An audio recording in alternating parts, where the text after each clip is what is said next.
तुम्ही विश्वनाथ, मी दीन रंक मी अनाथ, कृपा कराल ते थोडी, पाया पडिलो बराडी. काय उणे तुम्हापासी, मी तो अल्पची संतोषी, कृपा कराल ते थोडी, पाया पडिलो बराडी. तुका म्हणे देवा, प्रेम भातुके पाठवा, कृपा कराल ते थोडी, पाया पडिलो बराडी. जगद्गुरु विश्ववंदनीय वारकरी संप्रदायाचे ज्यांना कळस मानले जातात, त्या जगद्गुरु तुकाराम महाराजांचा हा चारचरणाचा मागणीपर अभंग आहे. हा मागणीपर अभंग घेत असताना आपण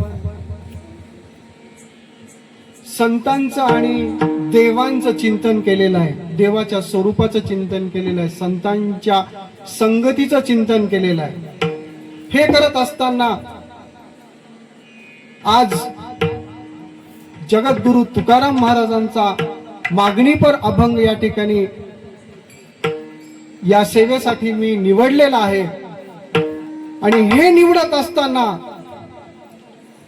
मानवी जीवनाचं कल्याण कशात आहे आणि त्यांची संपूर्णपणे त्या मानवी जीवनाच्या कल्याणातून आपण देवप्राप्तीची कशी आपण संकल्पना मांडलेली आहे आणि ते देवप्राप्ती करत असताना देवाला तुकाराम महाराजांनी काय मागणी केलेली आहे या अभंगामध्ये स्पष्ट करण्याचा मी प्रयत्न केलेला आहे. विठ्ठल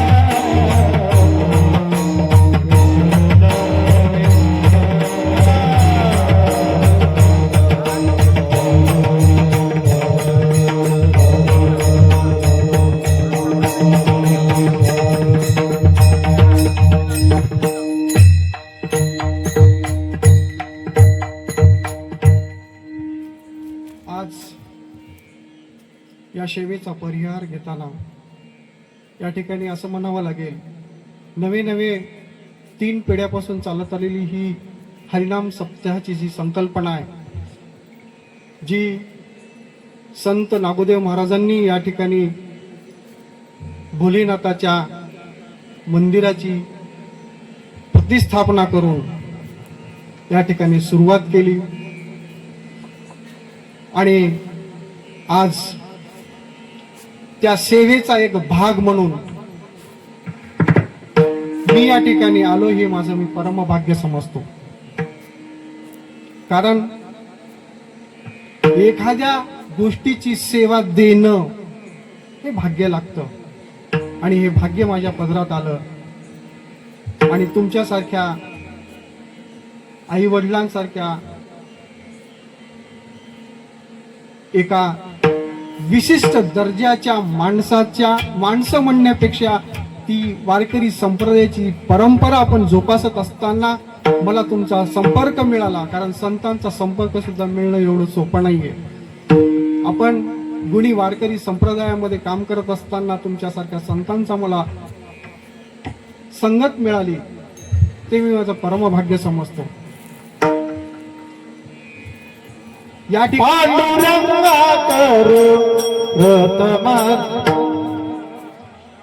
ठिकाणी हे काम करत असताना मला जी सेवा दिली त्याबद्दल मी नागोदेव महाराज मठसंस्थानचे अधिपती माऊली महाराज यांना मी धन्यवाद देतो.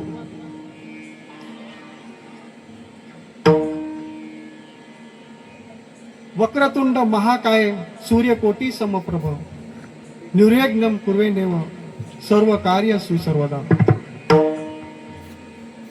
पांडुरंगा करू प्रथम नमन. पांडुरंगा करू प्रथम नमन.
प्रस्तुत अभंगामध्ये जगद्गुरु तुकाराम महाराज देवाला मागणी करतात. नवे नवे मानवी जीवन पूर्णत्वास नेण्यासाठी आपण काय केलं पाहिजे याची जर असं ज्वलंत उदाहरण जर देत असतील एका सोप्या माध्यमानं, अतिशय सोपा अभंग आहे.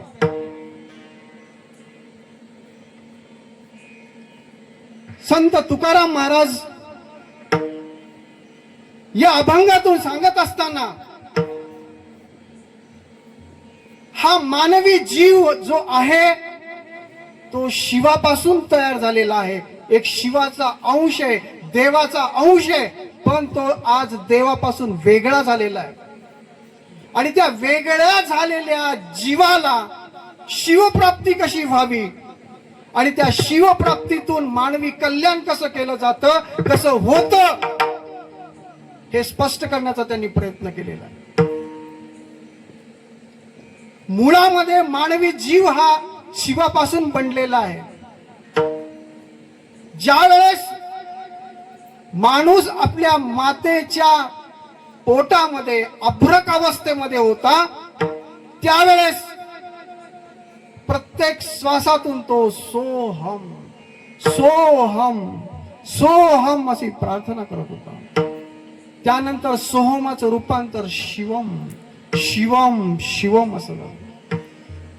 पण ज्या वेळेस तो मानवी जीव एका बाळाच्या स्वरूपात पृथ्वीवर आला त्यावेळेस मात्र खऱ्या अर्थानं तो शिवापासून वेगळा झाला आणि त्या वेगळ्या झालेल्या शिवाला भौतिकवादी जीवनामध्ये पदार्पण करावं लागतं.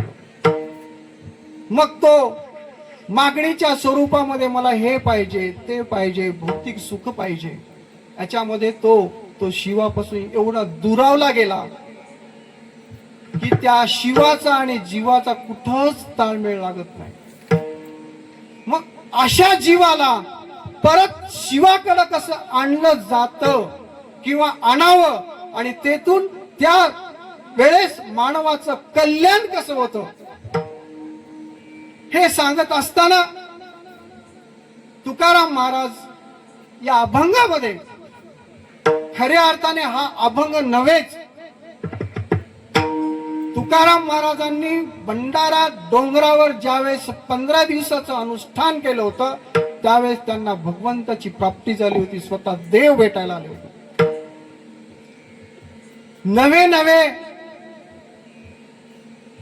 ज्यांनी एकट्याने अनुष्ठान करत असताना सुरुवात केली आणि त्याचं रूपांतर हजारो अनुयायांमध्ये झालं, हजारो वारकऱ्यांमध्ये झालं.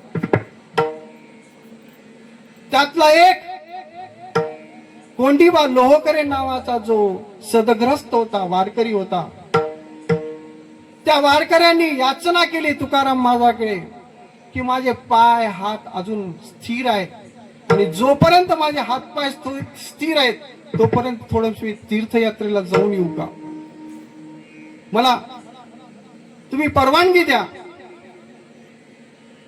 मग त्यावेळेस तुकाराम महाराजांनी कुठं कुठं जाणार आहेस म्हणून विचारले. त्यावेळेस ते म्हणतात मी काशीला जाणार आहे, गयेला जाणार आहे, भागीरथीमध्ये जाऊन म्हणजे स्नान करायचंय. अशा वेळेस त्यांनी तुकाराम महाराजांनी 3 पत्र त्या कोंडीबा लोहकऱ्यांना दिली. एक पत्र होतं गयेसाठी, दुसरं पत्र होतं भागीरथीसाठी आणि तिसरं पत्र होतं ते काशी विश्वनाथाला दिलेलं. आणि हे पत्र कशासाठी होतं? पत्र लिहित असताना त्याचा मजकूर काय? तसं पाहिलं तर पत्र हे व्याकरणाच्या दृष्टिकोनातून फक्त 2 प्रकारचे पत्र असतात आणि त्याच्यामधला पहिला प्रकार म्हणजे अनौपचारिक पत्र, जे रक्तसंबंधामध्ये दिलं जातं, आपल्या घरच्या लोकांना दिलं जातं. जसं आई वडिलांना आपण तीर्थरूप तीर्थ स्वरूप म्हणतो तशा पद्धतीनं त्यांनी विश्वनाथाला तुम्ही जगाचे विश्वनाथ आहात, महादेवाला त्यांनी काय म्हणलं? जगाचे विश्वाचे विश्वनाथ आहात. जसं आईला आपण वडिलांना म्हणतो तीर्थस्वरूप तीर्थरूप आई वडिलांच्या चरणी तुमच्या लाडक्या मुलांचा साष्टांग दंडवत, तसं काय म्हटलेलं आहे त्यांनी? तुम्ही विश्वनाथ दिन रंक मी अनाथ. मी तुमचा दिन आहे, रंक आहे आणि अनाथ आहे. पत्राचे कारण की कृपा करावी थोडी, पाया पडील बराडी. तुम्ही माझ्यावर कृपा करा, मी तुमचा भक्त आहे, मी तुमच्या पाया पडतो.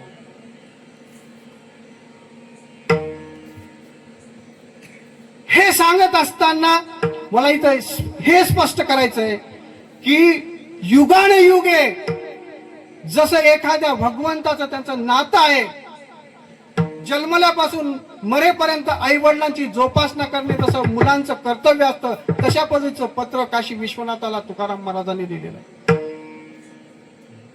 आणि हे करत असताना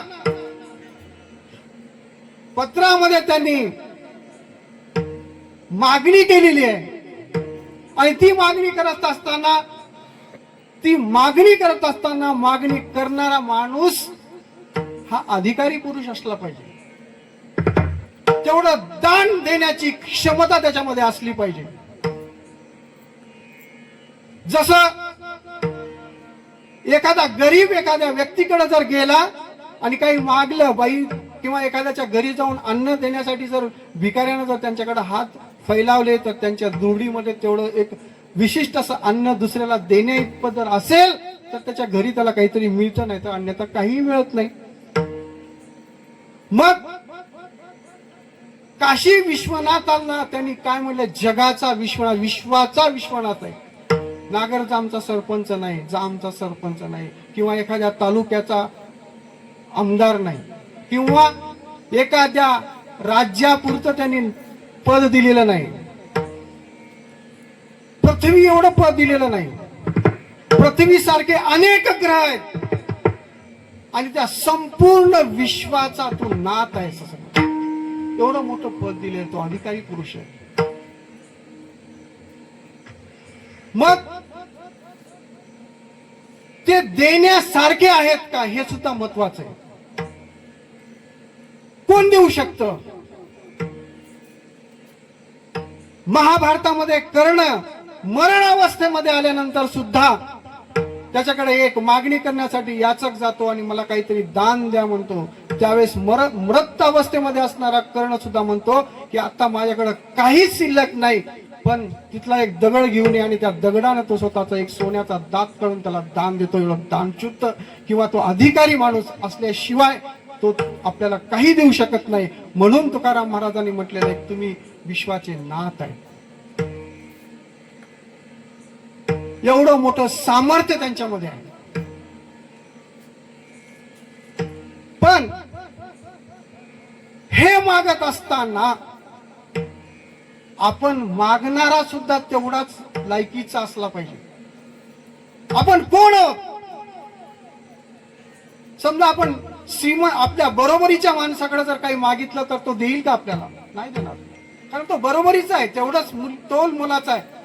जेवढी संपत्ती माझ्याकडे आहे तेवढी संपत्ती त्यांच्याकडे आहे. मग आपण त्यांच्याकडे काय मागायचं? जर आपल्याला त्यांच्याकडे काही मागायचं असेल तर तो माणूस आपल्यापेक्षा छोटा असला पाहिजे. हे सुद्धा महत्वाचं. मग त्यांनी स्वतःला काय म्हटलेलं आहे? मी कोण आहे? मी रंक आहे, मी दीन आहे. दीन या शब्दाचा दोन अर्थ निघतात. दीन ऱ्हस्व असेल तर दीन म्हणजे दिवस होतो, आणि जर दीर्घ दिन असेल तो गरीब असेल. मग दीन हा गरीब या ठिकाणी अर्थ वापरण्यात आलेला आहे. मग केवढा गरीब आहे? मग त्यांना स्वतःला दीन का म्हटलं? देव सोयरा, देव सोयरा, देव सोयरा दिनांचा. या ठिकाणी दीन या शब्दाचा अर्थ गरीब असतो, आणि गरीब देवाचा सोयरा आहे. त्यांनी भावकी वगैरे म्हटलं नाही देवाला. ते माझी आई आहे, भाऊ आहे, भाऊ तर म्हटलंच नाही. मग सोयरा कशासाठी म्हटलं? जर आपण सोयऱ्याच्या घरी गेलो तर कमीत कमी सोयऱ्या इतकं पाहुणचार आपल्याला मिळतो. पाय धुवायला पाणी भेटतं, पाणी प्यायला तांब्यावर पाणी मिळतं. नाहीच मिळालं चहा भेटतो, नाही चहा भेटला तर कमीत कमी हातावर साखर देऊन त्याचा पाहुणचार केला जातो. एवढी तरी अपेक्षा असते. म्हणून या अपेक्षेपोटी तुकाराम महाराज स्वतःला दीन म्हणतात. याचा काय ते याचना करत आहे. दुसरा त्यांनी शब्द वापरले स्वतःचा, रंक. रंक या शब्दाचा अर्थ भिकारी हा होतो. जर मागणं करायचं असेल तर समोरच्याच्या पेक्षा आपण कमी असायला पाहिजे. आपण तर त्यांनी भिकारी हा शब्द स्वतःसाठी वापरला.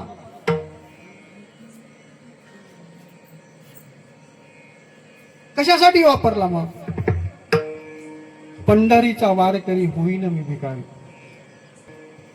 वारकरी संप्रदायामध्ये ज्यावेळेस आपण हे पाहतो त्यावेळेस स्वतःला एवढं छोट मानलं गेलं की हे देवा, मी भिकारी आहे, मला काहीतरी द्यायला पाहिजे तुम्ही. ए होईना भिकारी, ए होईना भिकारी,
एका अर्थानं काशी विश्वनाथाला पत्र लिहित असताना स्वतःला ते भिकारी म्हणतात. याचा अर्थ असा आहे की त्या व्यक्तीकडे देण्यासारखं भरपूर काही आहे. आता अनाथ या शब्दाचं तिसरा शब्द आहे, स्वतःसाठी त्यांनी अनाथ म्हटलं. ज्यांना कोणी नाही त्याला आपण अनाथ म्हणतो, किंवा ज्याचे आई वडील वारलेत, भाऊ नाही, बहीण नाही, दुसरं कोणी नाही, त्याला आपण सामाजिक दृष्ट्यानं त्या व्यक्तीला आपण अनाथ म्हणतो. पण आजही अशी काही मंडळी आहे, सर्व असून सुद्धा सामाजिक दृष्टिकोनातून विचार केला त्याला कोणीच नाही, त्याला सुद्धा अनाथ म्हणतात. देव त्याला अनाथ म्हटलेला आहे. तुकाराम महाराजांनी त्यांना अनाथ म्हटलेलं आहे. कारण या जगामध्ये जीवन जगत असताना जे दुःख आहे, ते दुःख ज्याच्या वाट्याला आले त्यालाच माहित असतं की मी अनाथ आहे का कसं आहे, सनाथ आहे. कारण ज्या व्यक्तीला सर्वच आहेत पण ते काही कामाचे नाहीत, अशा व्यक्तीसाठी हा अनाथ हा शब्द आहे. अनाथ अपराधी पतित आगळा परिपालन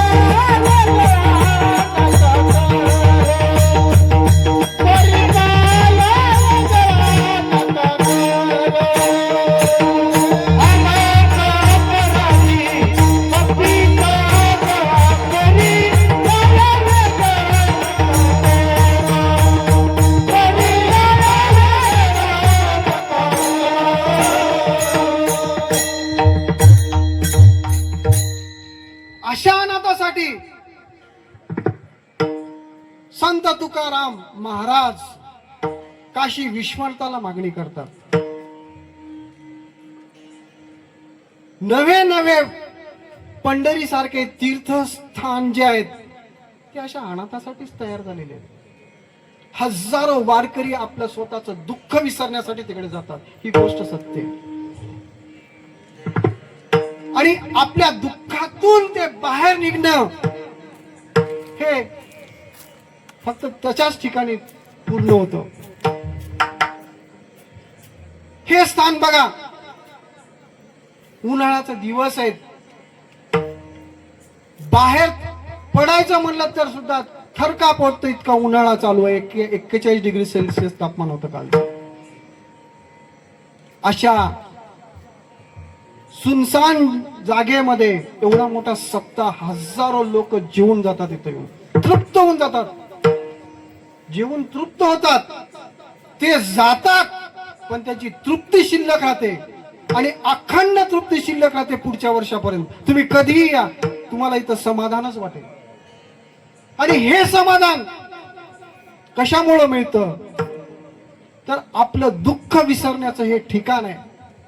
आपण या ठिकाणी 7 दिवस जो सप्ताह करतो, त्या सप्ताहामधून जे अन्नदान होते, जो मानवी आत्मा तृप्त होतो, भगवंताच्या सानिध्यामधून माणसं निघून जातात पण ती तृप्ती कायम राहते. आणि ती तृप्ती वर्षभर या ठिकाणी थांबत असते, पुढच्या वर्षाची वाट बघेपर्यंत.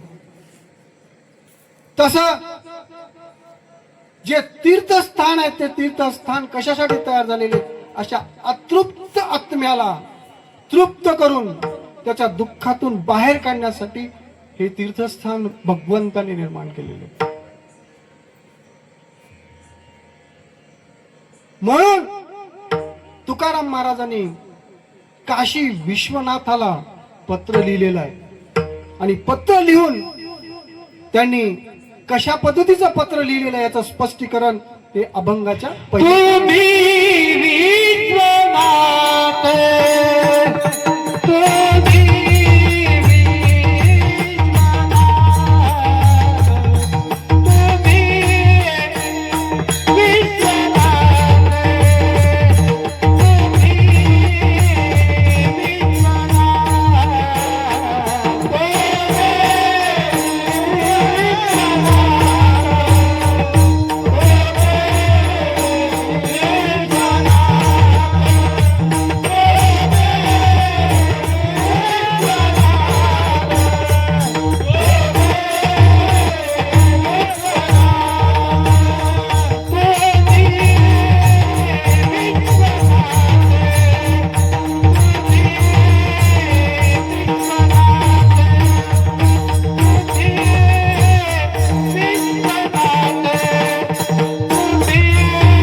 नाथ, दीन रंक मी अनाथ.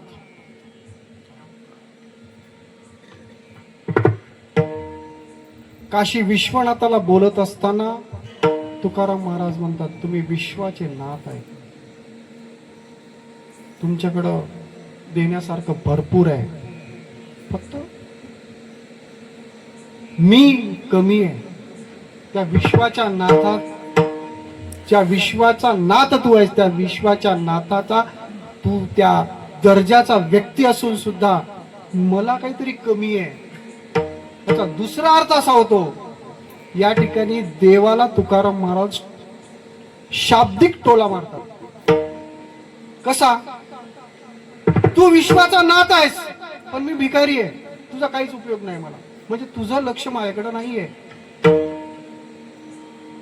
तू या विशिष्ट गावचा राजा आहेस,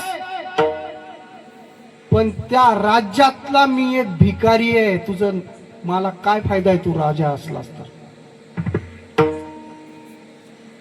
त्याच्या पाठीमागचा उद्देश समजून घ्या. संत तुकाराम महाराजांनी देवाला टोला मारत असताना त्यांना दाखवून दिलेलं आहे की ज्या विश्वात तू राहतोस, त्या विश्वाचा तू नाथ जरी असलास तरी मी कोण आहे, त्या विश्वातला अंश आहे, पण मी अनाथ आहे, भिकारी आहे, मी दीन आहे, तुझं लक्ष माझ्याकडे नाहीये, थोडस माझ्याकडे लक्ष दे. हा खोचक टोला आहे. देवांनी आपल्याकडे लक्ष द्यावं म्हणून हे पत्र काशी विश्वनाथाला त्यांनी दिलेलं आहे. याचा वैज्ञानिक दृष्टिकोन आणि सामाजिक दृष्टिकोन, दोन्ही दृष्टिकोन खूप महत्वाचे आहेत. विज्ञान काय सांगतं की एखाद्या व्यक्तीकडून जर आपल्याला काही घ्यायचं असेल तर तो व्यक्ती देणारा असावा. सामाजिक दृष्टिकोन काय मग? अरे तो राजा आहे, पण त्या राजातला मी राहणारा जो नागरिक आहे, मी भिकारी आहे ना, माझ्या राजाचं काय काम आहे मला, त्याचं काय महत्व आहे मला. हा जो सामाजिक आणि वैज्ञानिक दृष्टिकोन, आता हे संप्रदायामध्ये विज्ञान कुठून आलं मग? आलं कारण जगामधलं सर्व विज्ञान जर असेल तर भारतीय संस्कृतीने दिलेलं आहे जगाला. जे वेद दिलेत, त्या 4 वेदामध्ये सर्वात प्रथम जर कोणी जर सांगितलं असेल पृथ्वी गोल आहे, आपल्या वेदांनी सांगितलेलं आहे. पृथ्वीपासून सूर्याचं अंतर किती आहे हे अंदाजे जर सांगितलं असेल तर वेदांनी सांगितलेलं आहे. इतकं शास्त्र आपलं पुढे गेलेलं आहे, विज्ञानावर आधारित शास्त्र आहे. फक्त प्रयोगशाळेमध्ये आपण जर केलात तर ते देव आपल्याला दिसतो का नाही हे बघता येत नाही, पण अनुभवता येतो. आणि ते अनुभवण्यासाठी काशी विश्वनाथाला तुकाराम महाराजांनी पत्र लिहिले.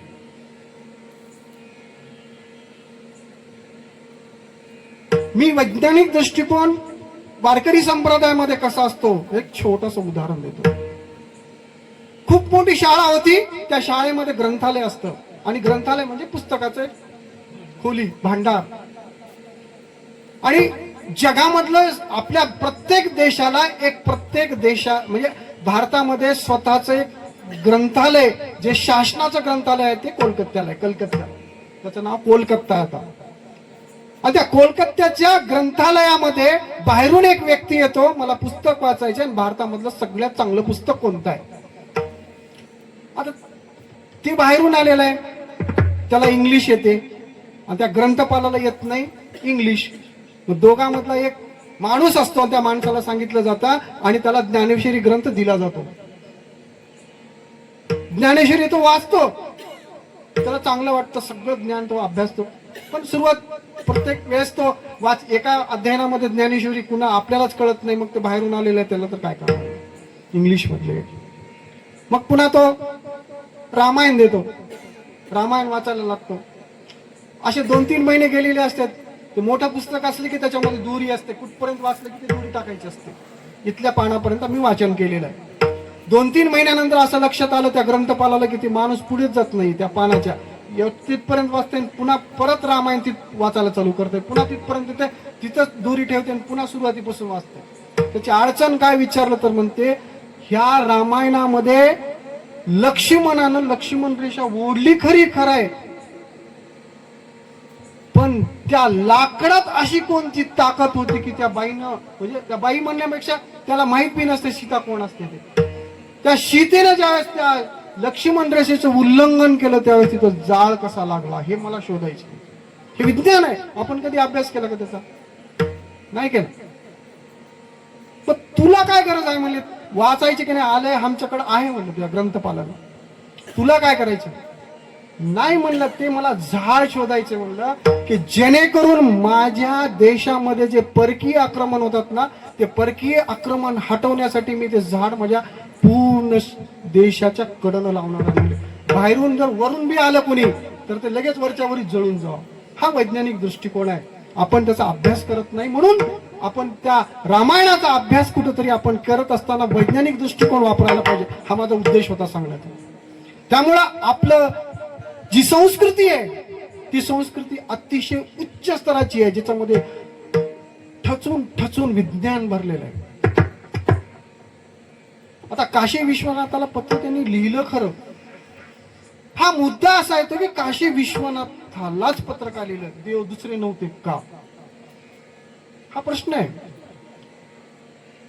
पण या गोष्टीचा ज्यावेळेस आपण अभ्यास करतो त्यावेळेस महादेव म्हणजेच काशी विश्वनाथ हा पहिला देव आहे जे वैष्णव आहे, ज्याने पंढरीची वारी स्वतः केलेली आहे. आणि तो एक भोळा आहे. हो, कुणालाही तो प्रसन्न होणार आहे. कुणालाही प्रसन्न होणारा एक भोळा देव म्हणजे महादेव. आता भोळा कसा, त्याला काय अपेक्षित आहे? काहीच नाही, काहीच आवश्यकता नाही त्याला, काय कशाचीच गरज नाही. एका जनार्दनी वैष्णव, एका जनार्दनी वैष्णव, एका जनार्दनी वैष्णव, एका जनार्दनी वैष्णव,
एका जनार्दनी वैष्णव शिरोमणी महादेव.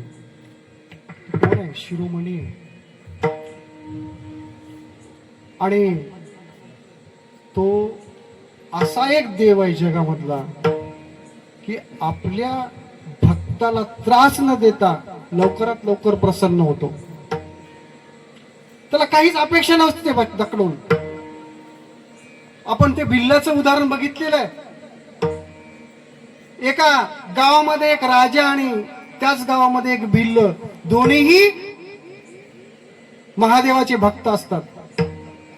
राजा दररोज आपल्या राजदरबारामधले पुरोहित पंडित घेऊन रथयात्रेमध्ये जाऊन त्याच्यात पूजा करतो.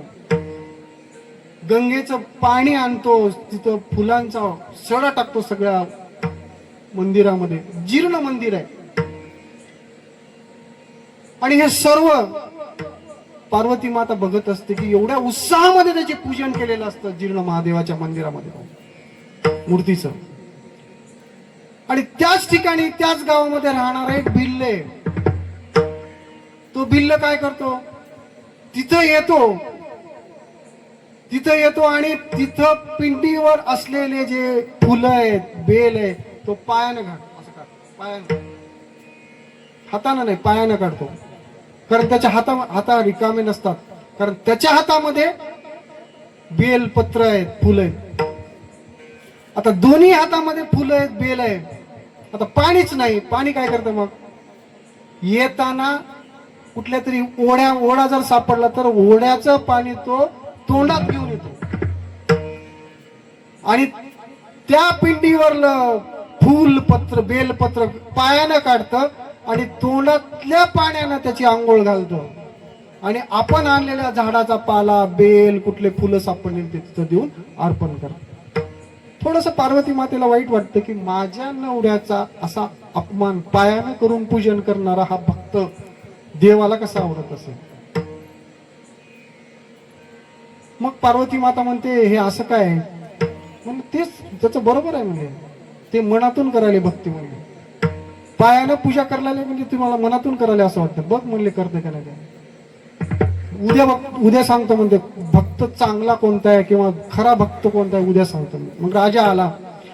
राजाचं पूजन करत असताना देवानं थोडस निसर्गाला सांगितलं की थोडं वादळ आणि पाणी असं वातावरण निर्माण केलं. वादळ आलंय, पूर्ण वारा, आता जीर्ण झालेलं मंदिर आता पडणार आहे असं वाटलं की राजा पळून जातो तिथून. सगळं सैन्य, सगळं त्यांचे पुरोहित, पूजा सगळी सोडून देतो. पार्वती मातेला म्हणतो बघ माझा भक्त आपल्या जीवावर ज्यावेळेस वेतला त्यावेळेस माझं पूजन त्यानं अर्धवट सोडून गेला. मग नंतर ते झाल्यानंतर भिल्ल येतो. भिल्लाची पूजा वगैरे चालू असताना पुन्हा वादळ येतं, पाण्यासारखे पुन्हा ढग येतात, विजा चमकतात. अशी अवस्था तयार होते की जी आता मंदिर पडते की काय. अशा अवस्थेत तो भिल्ल काय करतो, त्या पिंडीला कवटाळून तिथं जाऊन असं आपल्या हृदयाच्या जवळ बघतो, जेणेकरून ते मंदिर जरी पडलं तरी स्वतःवर पडेल, माझ्या देवाला काही होणार नाही. मग पार्वती मातेला स्वतः महादेव म्हणतात भक्त कोणता बरोबर आहे, खरी भक्ती कोणाची आहे. जे पायानं माझी पूजा करत असताना ते पूजेचं बेलपत्र पायानं हलतो आणि तोंडातल्या पाण्यानं माझं स्नान घालतो, तो भक्त बरोबर आहे का हा आपल्या जीवावर आल्या म्हणून तो तरीची घेतो गोडी पाहे जोडी भावाची, पाहे जोडी भावाची, पाहे जोडी भावाची. अंतरी घेतो गोडी पाहे जोडी भावाची, पाहे जोडी भावाची.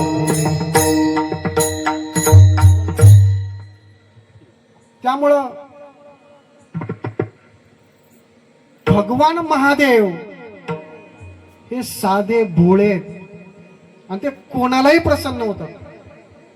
तर प्रसन्न होतात ही गोष्ट खरी आहे, पण प्रत्येकाला प्रसन्न होतात हे थोडस विचार करण्यासारखं आहे. कारण तो भक्त त्या लायकीचा असला पाहिजे. आपण त्या दर्जाची पूजा, त्या दर्जाची अर्चना, ती आराधना मनातून केली पाहिजे. महाभारतामध्ये 5 पती होते, ज्याला यमाला सुद्धा थांबवण्याचं सामर्थ्य त्या द्रोणाचार्यामध्ये होतं.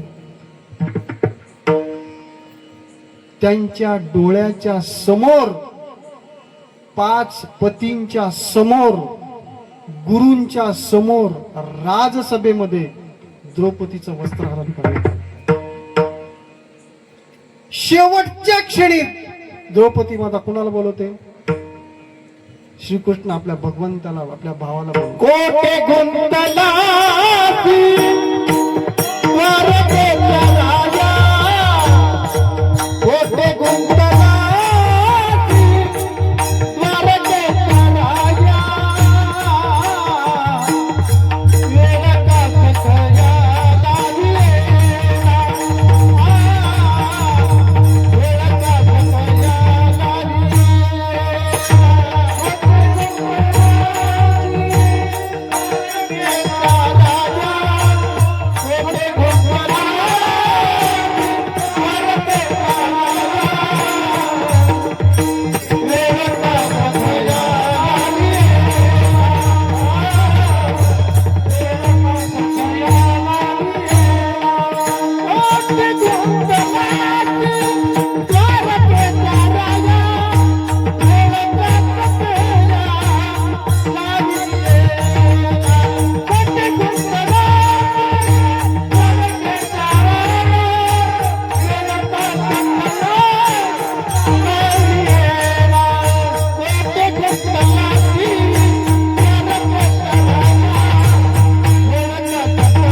आपल्या मांडलेल्या भावाला जगाच्या त्या जगतकर्त्याला शेवटच्या क्षणी द्रौपदी बोलवते. कृपा लागते हो. जरी बहीण असली तरी ती काय होती? भक्त होती. निष्णात भक्ती होती त्या द्रौपदीची. आणि ज्या वेळेस भक्ताची निष्णात भक्ती त्या देवावर असते, देवच नाही तर त्याच्या बापाला सुद्धा त्याच्यासाठी यावं लागतं. हे उदाहरण आहे. म्हणजे आपल्या भक्तासाठी त्याच्यावर कृपाच करावी लागते. हे अभंगाचं दुसरं चरण. कृपा करायला ते थोडी. कृपा करायला ते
भक्त अडचणीत असतो त्यावेळेस देव त्याला यावंच लागतं. फक्त आपली भक्ती ही निष्णात असली पाहिजे आणि त्या भक्तीला तो उत्तर देत असतो.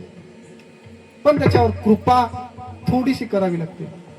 त्याला जास्त कृपा करायची गरज नाही.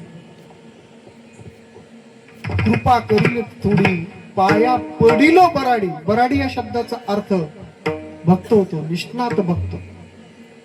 मी तुमच्या पाया पडतोय, फक्त थोडीशी कृपा करा माझ्यावर. कशाची कृपा करा? काही द्यायचंय आपल्याला, काही घ्यायचंय त्याच्याकडून, धन दौलत नाही. त्याच्या सोबतीची, त्याच्या कृपेची आपल्याला गरज आहे. फक्त कृपा द्या मला, बाकी काही नको तुमचं. आणि ही कृपा करत असताना भगवंत त्या जीवाला शिवाशी जोडण्याचं काम करतात. आपली ताकद दाखवतात की मी कोण आहे आणि तू माझ्यापासून वेगळा झाला होतास, आज मी तुला भेटलोय. त्या जीवाचं रूपांतर आज मी शिवामध्ये केलोय. आता मी तुझ्यापासून वेगळा नाहीये. मानवी जीवाचं रूपांतर शिवामध्ये करण्याचं सामर्थ्य जर कोणामध्ये असेल तर संतांमध्ये आहे. पण ती भक्ती, त्या देवाची आराधना ही पराकोटीची असली पाहिजे. आणि हे करत असताना आपली भक्ती जर निष्णात असेल तर देव आपल्याकडे येतो हे निश्चित आहे. पण देव आल्यानंतर मला काय मागायचंय हे सुद्धा खूप महत्वाचं आहे हो. कारण त्याच्याकडे देण्यासारखं सगळंच काही आहे. ते काहीही देऊ शकतं. ज्यावेळेस श्रीकृष्णाचे मित्र सुदामा दरिद्री अवस्थेमध्ये स्वतःच्या पत्नीच्या सांगण्यावरून, तो एवढा मोठा राजा आहे तुमचा, एवढा मोठा मित्र आहे, लहानपणापासूनचा मित्र आहे असं म्हणतो, आपलं एवढं दारिद्र्य असताना त्याला दिसत नाही का? तुम्ही एकदा जाऊन या त्याच्याकडे.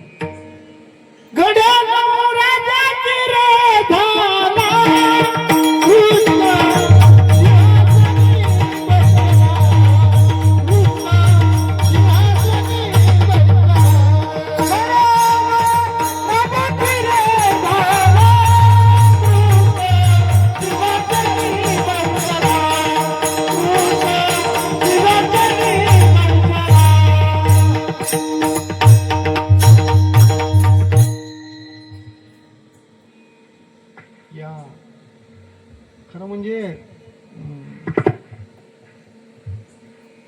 या संप्रदायामध्ये माझ्या आयुष्यात मिळालेले दोघं पितामह आहेत. त्यामुळे या दोन पितामहासाठी एकदा, कारण आयुष्यामध्ये काहीतरी माणसं येतात, बरंच काही देऊन जातात, त्यांनाही माहित नसतं मी काय दिलंय ते, पण जे दिले ना आयुष्यभर, कारण खरं म्हणजे हा संप्रदायच तसा आहे. कुणाकडून काय मिळतं काही सांगता येत नाही. कारण वयाच्या 45 वर्षाच्या नंतर नारदाच्या गादीवर बसण्याचं सामर्थ्य जर कोणाही दिलं असेल तर अशा संतांच्या कृपेमुळे मला मिळालेलं आहे. हे मी माझं भाग्य समजतो.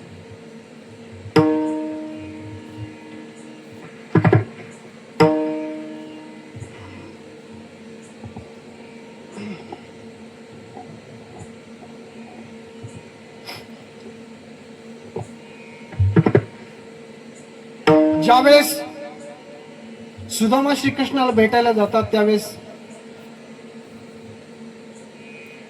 त्यांची प्रत्यक्ष, आता दारावरचं वगैरे काही सांगत नाही कारण काळ तुम्ही समोरासमोर ज्यावेळेस भेटले त्यावेळेस त्यांनी मागू शकले असते की मला हे नाही ते नाही ते दे, माझ्याकडे नाही, काहीच नाही. रिकाम्या हाताने माणूस जातो पण त्याला काही विचारत नाही. श्रीकृष्णाकडे देण्यासारखं भरपूर काही असतं, ते देऊ शकले असते पण ते मागतात का? नाही मागत. कारण काय? तर ते अभंगाचं 3रं चरण आहे. काय उडे तुम्हा बसे, काय उडे तुम्हा बसे,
काय उणे तुम्हापाशी, मी तो अल्पची संतोषी.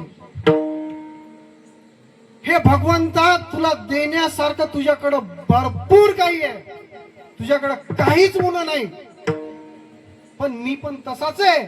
कसा? माझ्याकडे जे आहे त्याच्यामध्ये मी संतोषी आहे, मला तुझं काहीच नको असं म्हणणारा भक्त असावा. कारण आपल्या भक्तीची जी परिकाष्ठा आहे, जी ओळख आहे, जी परिपूर्णता आहे ती संतोषामध्ये आहे, संतोषीमध्ये आहे. आपल्याला कितीही देऊन जर आपण असंतुष्ट असाल तर आपल्या भक्तीला काही अर्थ राहत नाही. आणि ती भक्ती काही कामाची नाही, त्याच्यामध्ये समाधान नाही. कारण जे दिलंय त्याच्यात समाधान मानणं ते देवाचंही मोठेपण आहे आणि आपलंही भक्त म्हणून आपलंही मोठेपण आहे. काय देवानं आपल्याला कमी केले? आज एक डोळा विकायला काढला तर किती रुपये होतात? त्याचं मूल्य काय हे तुम्हाला माहित आहे, मी सांगण्याची आवश्यकता नाही. पण एक आर्टिफिशियल स्वतः एक मनुष्याचं जर शरीर बनवायचं झालं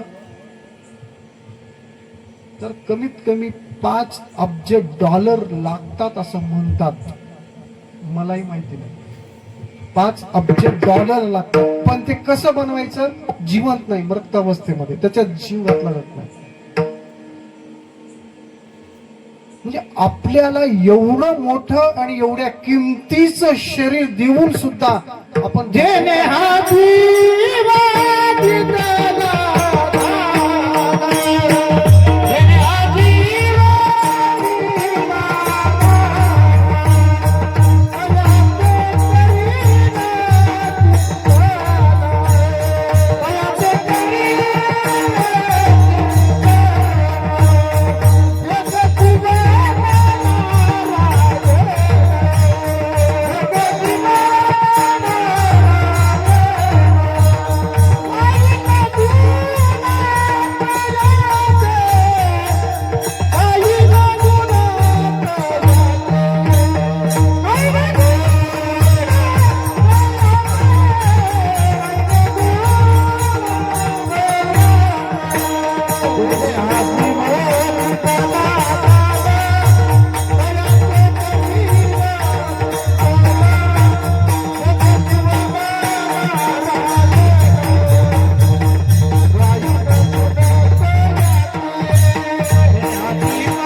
एवढ्या मौल्यवान शरीराची जर आपण किंमत करत नाही तर आपल्या त्या भक्तीचा काही अर्थ राहणार नाही. मी याच्यासाठी हा काढला, मी हा मुद्दा याच्यासाठी घेतला की एवढं मोठं शरीर आहे, एवढं किमतीवान शरीर आहे, फक्त छोट्याशा कारणामुळं, वादामुळं, टेन्शनमुळं जी लोक स्वतःला संपवतात. आज अमेरिकेच्या बरोबरीला आपल्या आत्महत्येचं प्रमाण आहे. मग ते कुठलंही कारण असो, मी कारणाच्या पाठीमागे जात नाही, पण आपला देश हा इतर देशाच्या मानानं विकसनशील देश असून सुद्धा विकसित देशाची बरोबरी आत्महत्येच्या बाबतीत करतो. ही खूप मोठी दुर्दैवाची गोष्ट आहे. मग हे एवढं मोठं शरीर देऊन आपल्याला काय काम आहे की ज्याची किंमत आपल्याला कळत नाही? देवानं दिलेलं खूप काही आहे आपल्याकडं, फक्त त्याची किंमत करता आली पाहिजे. देऊन सुद्धा जे असंतुष्ट आहेत त्याची भक्ती काही कामाची नाही. मग भक्ती कोणती आहे? जी आहे त्याच्यात समाधान मानणं, त्या देवाचं मोठेपण आहे आणि आपण त्याच्यात समाधानी राहणं भक्त म्हणून आपलं मोठेपण आहे. मग हे करत असताना आपला जीव जर शिवामध्ये गुंतला तर ती वेळ आपल्याला कधीच येणार नाही. कारण तो शिव जो देव आहे, देव स्वतःला एवढं स्वतःमध्ये गुंतून टाकतो की स्वतःची संकट कधी गेले रसातळाला ते सुद्धा आपल्याला कळत नाही, ते नष्ट झालेले सुद्धा कळत नाही. नवे नवे आपल्या जीवनात संकट आले हे सुद्धा आपल्याला माहित होत नाही. आपलं जीवन सगळं संपून जातं, पण आपल्याला संकटाची जवळजवळ संकट आलेत म्हणून सुद्धा आपल्याला समजत नाही. ही परमेश्वराची कृपा आहे. मग तुकाराम महाराजांनी हा अभंग पत्राच्या स्वरूपामध्ये काशी विश्वनाथाला लिहित असताना मी काय म्हटलं की आपला जीव जो शिवापासून वेगळा झालेला आहे त्या शिवाला आणि जीवाला एकत्र करण्याचं काम करत आहे ते पत्र. आणि शेवटी ते मागून मागून काय मागायलेत आपल्याला, थोडासा प्रसाद द्या हो आम्हाला, तुमच्या प्रेमाचा प्रसाद द्या. हे अभंगाचं शेवटचं. तुका म्हणे देवा प्रेम भातुके पाठवा. विनंती आहे देवाला, हे देवा माझ्यासाठी तू काही देऊ नको, फक्त थोडस प्रेम दे, थोडस प्रेम दे. आणि त्या प्रेमाच्या मोबदल्यात किंवा प्रेम म्हणून फक्त तुझा प्रसाद दे. प्रेम सुख दे, प्रेम सुख दे.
सुख दे, सुख दे, प्रेमा विना नाही समाधान.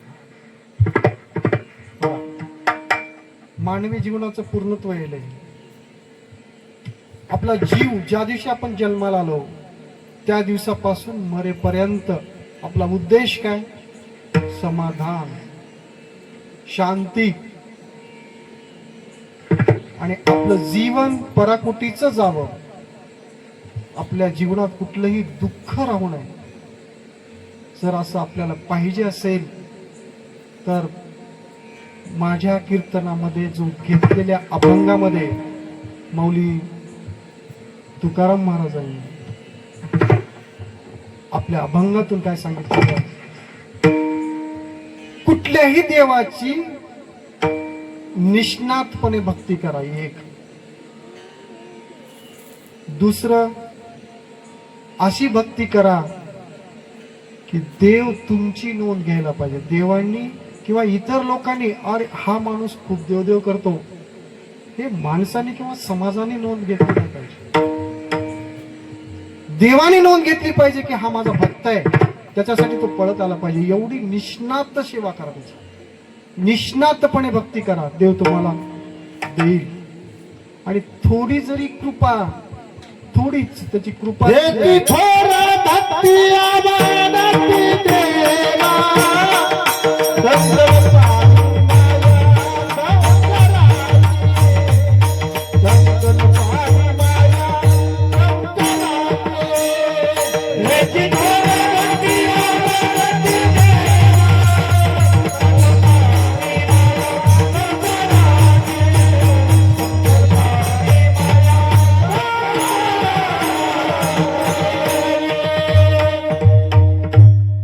भगवंताची थोडीफार जरी आपल्यावर दृष्टी जरी पडली तरी आपल्या जीवनाचं सोनं होईल आणि आपल्या मानवी जीवनाचं कल्याण होईल, असं तुकाराम महाराज या अभंगातून स्पष्ट करतात.